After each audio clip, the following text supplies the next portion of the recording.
এক লোক কুকুরের কামড়ে ভয়ে তাকে রশি দিয়ে বেঁধে রাখলো, কিন্তু সে বুঝতে পারলো না সে নিজে একটি অদৃশ্য রশিতে বাঁধা, আর সেটা হলো মোবাইল রশিতে।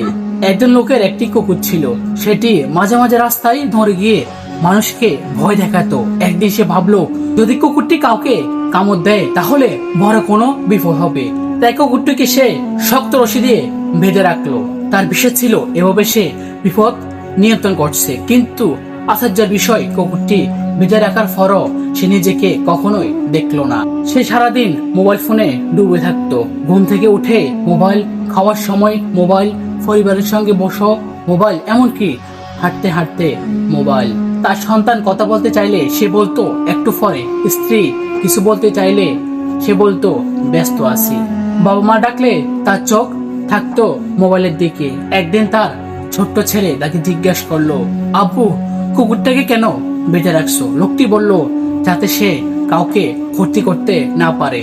ছেলেটা কিছুক্ষণ পর চুপ থেকে বলল, তাহলে তোমাকে কে বাঁধবে?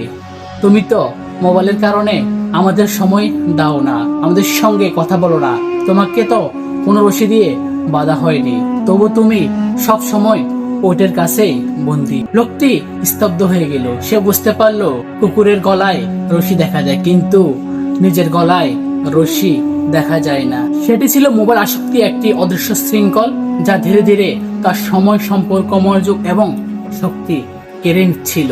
আজ আমাদের সমাজেও এমন অসংখ্য মানুষ আছে যারা মাদক আসক্ত মানুষকে দেখে আলোচনা করে, জমিকে দেখে ঘৃণা করে, অন্যের ভুল সহজে চোখে পড়ে, কিন্তু নিজের মোবাইল আসক্তি, সামাজিক যোগাযোগের মাধ্যমে ঘন্টার পর ঘন্টা নষ্ট করা, পরিবারকে অবহেলা করা, এসব তার সমস্যা বলে মনে করে না সে। আসক্তি শুধু মাদক হয় না, আসক্তি এমন যে কোনো কিছুই হতে পারে যা মানুষকে তার দায়িত্ব, পরিবার, ইবাদত, কাজ এবং বাস্তব জীবন থেকে দূরে সরিয়ে দেয়। তাই অন্যকে নিয়ন্ত্রণ করার আগে নিজেকে নিয়ন্ত্রণ করা শিখতে হবে। অন্যের গলায় রশি পরানোর আগে নিজের অদৃশ্য শিকল চিনতে হবে। মনে রাখবেন, দৃশ্যমান শিকল থেকে মুক্তি পাওয়া খুব সহজ, কিন্তু অদৃশ্য শিকল মানুষকে ধীরে ধীরে এমন ভাবে বন্দি করে ফেলে যা সে নিজেই বুঝতে পারে না।